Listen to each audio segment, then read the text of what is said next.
Hello guys, ഞങ്ങളിന്ന് ഷോപ്പിങ്ങിന് പോയപ്പോൾ റോഡിൻ്റെ സൈഡിൽ നിന്നും ഒരു പൂച്ചക്കുഞ്ഞിൻ്റെ കരച്ചിൽ കേട്ടു.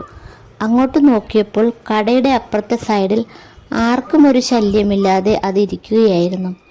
1 മാസം പോലും പ്രായമില്ലാത്ത ആ പൂച്ചക്കുഞ്ഞിനെ ആ കടയിലുള്ള ആൾ ഒരു സ്റ്റീലിൻ്റെ കമ്പ് കൊണ്ട് കുത്തുകയും അടിക്കുകയൊക്കെ ചെയ്യുന്നു.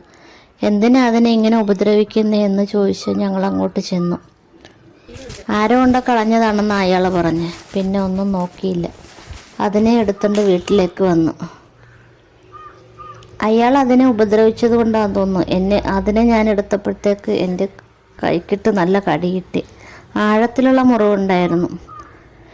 വീട്ടിലോട്ട് കൊണ്ടുവന്നപ്പോൾ വീട്ടിലെ 2 പൂച്ചക്കുട്ടികൾക്കും ഇഷ്ടപ്പെട്ടില്ല. 1 മാസം മുമ്പ് ചത്തുപോയ കുക്കിയുടെ കൂടെടുത്ത് അവന് കൊടുത്തു. ഇവിടുത്തെ 2 പേരും കൂട്ടിക്കിടക്കാറില്ല. 2 ദിവസം കഴിഞ്ഞാണ് ഇവരുമായി ഇണങ്ങിയത്.